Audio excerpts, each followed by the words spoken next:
The week. This is Cezar Chavez. I probably don't say that exactly right, but this is a new genre for us. It's a biography. A biography is a true story of a person's life written by another person. If you write your own story, it's an autobiography, but if it's written by someone else, it's a biography. And I'll show you a couple pages to help explain that a little bit further. So that is what the genre of the story is, and that's something important to think about and put on our exit ticket. And to set your purpose for reading, I want you to know what your exit ticket says today.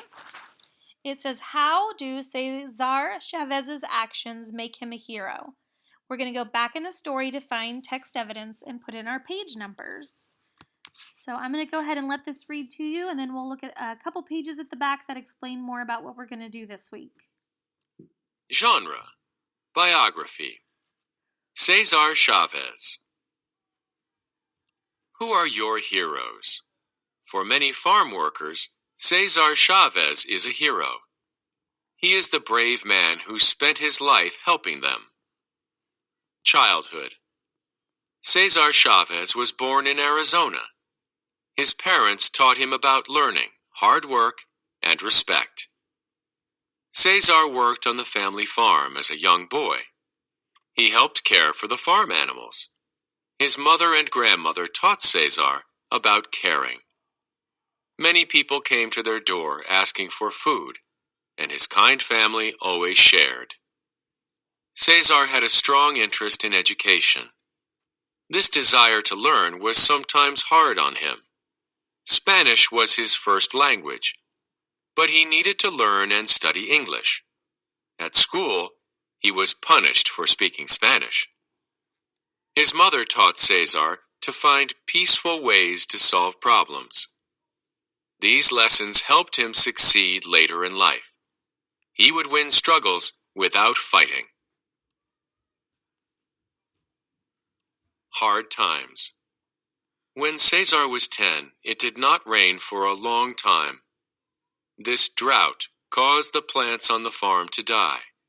Without crops to sell, Cezar's family couldn't afford to keep the farm. Then Cezar's family moved to California where there was no drought. His family traveled from farm to farm and worked the crops. Cezar and his family would quickly discover that migrant farm workers had difficult lives. Their challenging jobs forced them to work long hours for little money. The workers bent over all day tending the crops. The work they had to perform made their backs hurt and their fingers bleed. If workers complained, farm owners fired them. Timeline of Cezar Chavez's life. 1927.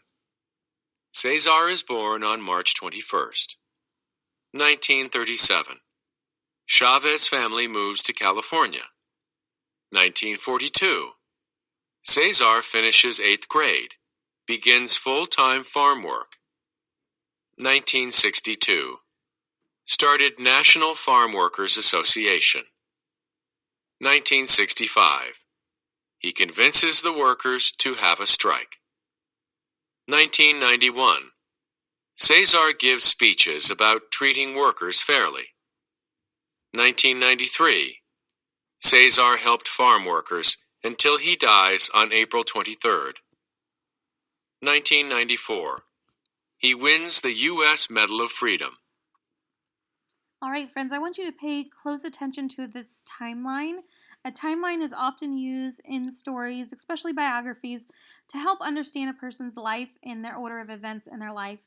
And something very interesting you might have caught on to, it says here that he passed away in 1993. But then in 1994, he won a Medal of Freedom. So he didn't win the Medal of Freedom until after his passing. So his family probably collected that medal for him in his honor. A timeline is very similar to a number line, and then the events get put into the timeline. We're going to talk a little bit more about timelines, and I have a video for you later in the week. And here's the last page of your story, Changing Lives. Changing lives. Cezar knew the migrant workers were not treated fairly, so he decided to take action. He told the migrant workers he had a plan. It was time for grapes to be harvested or picked. Cesar told the workers to stop working. This was called a strike. The grapes began to rot. With no grapes to sell, the landowners lost money. Finally, the owners talked to Cesar. They promised better pay. After that, the workers began picking the crops again. Cezar Chavez worked for the rest of his life to improve farm workers' lives. Would you agree that he is a hero? I want you to go back into the text today. You should have your books with you. This begins on 362. And think about how Cesar was a hero to the people that he lived among. Real quickly, I just want to talk about a couple of things. We've done summarizing, telling about the story. Summarizing is using your own words to tell the most important events and details in a selection. This can help you remember new information in a selection. So I just wanted to review that with you a little bit. We're going to go ahead and focus on sequencing this week as well. And this reminds me a lot of our retelling that we do in class.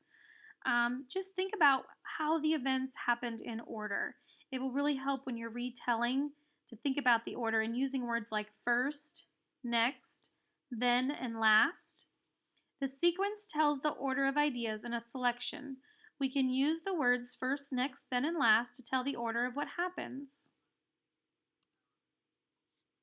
And here tells you a little bit more about the genre of biography. I told you it's a true story of a real person's life written by another person.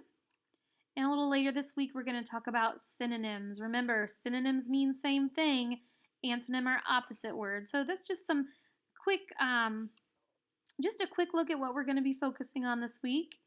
And I can't wait to see everybody on Zoom. I went too far. That's a good point, guys. Right before the story is all your vocabulary words highlighted and the pictures that I showed you if you ever kind of forget and want to take a look back at those vocabulary words. All right, guys, I'll see you later. Happy reading.